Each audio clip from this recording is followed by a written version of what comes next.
خمسان الاخمصین، یہ بایاں پاؤں ہے، فرض کریں یہ بایاں پاؤں ہے، اس کے نیچے جہاں انگلیاں ختم ہوتی ہیں آگے ایک ہڈی آ جاتی ہے، انگلیوں کا پاؤں کی ہڈی کے ساتھ جوڑ ہوتا ہے، اس جوڑ سے آگے پھر یہ ایک ڈنگان سی ہوتی ہے، اونچان سی، یہاں ایک نشیب ہوتا ہے نا، ایک بنا ہوا گہرائی ہوتی ہے، تو یہ اس کی بات کر رہے ہیں۔ اخمص اس کو کہتے ہیں، تو کہتے ہیں، فرماتے ہیں کہ اخمص الخمسین اخمصین، نبی کریم صلی اللہ تعالیٰ علیہ وسلم کے پاؤں مبارک کے نیچے جو گہرائی ہوتی ہے کہ جس وقت آدمی زمین پر پاؤں رکھتا ہے تو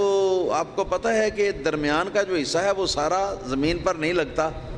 ہاں جی، بلکہ جو دائیں پاؤں کا ہے وہ دایاں حصہ دائیں سائڈ لگتی ہے زمین پہ، بائیں پاؤں کی بائیں سائڈ لگتی ہے زمین پہ درمیان میں سے،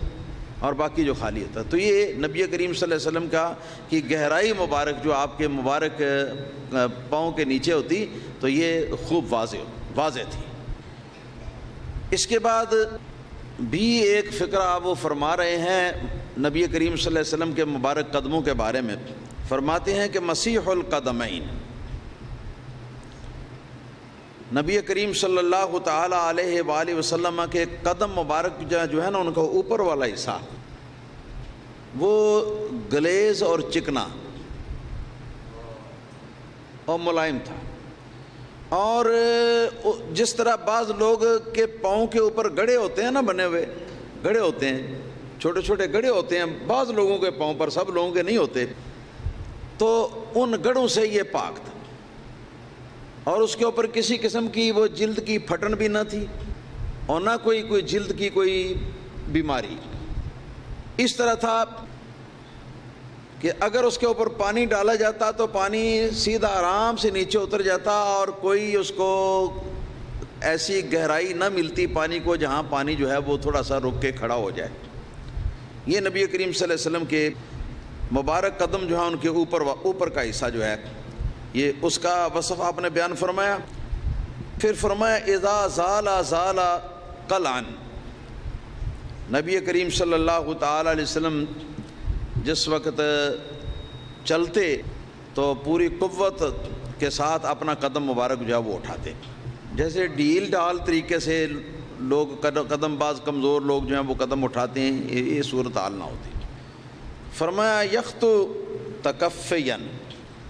آپ پھر چلنے لگتے تو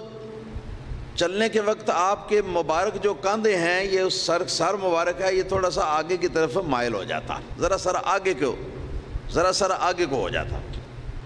وَيَمْشِي هَوْنًا، اب سرکار کے چلنے کے بارے میں بات کرتے ہیں۔ نبی کریم صلی اللہ تعالیٰ علیہ وسلم تحمل کے ساتھ چلتے۔ ہون کا لفظی معنی پنجابی زبان میں جنہوں کہتے ہیں ہولی، لیکن پنجابی چ ہولی دے دو معنی نے۔ ایک ہولی دا معنی جڑا ہے کہ یعنی تیز نہ ہوئے، ہولی ہوئے، ایک اے ماں مفہوم ہوتا ہے، ایک ہولی دا مطلب ہوتا ہے کہ کھڑاک نہ ہوئے، تمک نہ بنے۔ تو یہاں یہ دوسرا مراد ہے کہ نبی کریم صلی اللہ تعالی علیہ وسلم جس وقت آپ چلتے تو آپ کے پاؤں ٹھپ ٹھپ زمین کے اوپر نہ لگتے، اس کی آواز نہ ہوتی، بغیر آواز کے نبی کریم صلی اللہ علیہ وسلم کے قدم مبارک جو ہے وہ اٹھتے اور چلتے۔ پھر فرمایا ذریع المشیہ، حضور نبی، اس کا لفظی معنی جو ہے ذریع کا معنی ہوتا ہے تیز یا کشادہ، مشیہ کہتے ہیں چلنے کو۔ نبی کریم صلی اللہ تعالیٰ علیہ وآلہ وسلم جو ہیں یہ آپ تیز بھی چلتے، یعنی تیز چلنے والے، تیز رفتار بھی تھے۔ پہلے فرمایا یمشی ہونن، قدم مبارک جو ہیں وہ زمین کے اوپر اس طرح آرام سے رکھتے کہ اس کی آواز پیدا نہ ہوتی، دمک نہ ہوتی۔ اور اب یہاں پر بتایا جا رہا ہے کہ نبی کریم صلی اللہ علیہ وسلم جب چلتے تو نبی کریم صلی اللہ تعالیٰ علیہ وسلم آپ تیز چلتے، آپ کے قدم مبارک جلدی اٹھتے اور دو قدموں کے درمیان فاصلہ زیادہ ہوتا۔ اور بعض شارحین نے یہاں پر یہ بھی لکھا ہے کہ اس سے مراد یہ ہے کہ نبی کریم صلی اللہ تعالیٰ علیہ وسلم جب چلتے تھے تو طی الارض کا معجزہ وقوع پذیر ہوتا تھا، یعنی زمین سمٹتی تھی، زمین حضور کی طرف سمٹتی تھی تاکہ فاصلہ جلدی طے ہو جائے۔ بہرحال یہ معجزے کے اوپر مبنی ہے، اور وہ حالت جو پہلے بتائی ہے وہ عام نارمل حالات کے اوپر مبنی ہے۔ وَإِذَا مَشَى كَأَنَّمَا يَنْحَطُّ مِنْ صَبَبٍ، جس وقت سرکار چلتے تو یوں چلتے، اس طرح محسوس ہوتا جس طرح کہ وہ اونچی جگہ سے نیچے کی طرف آپ آ رہے ہیں۔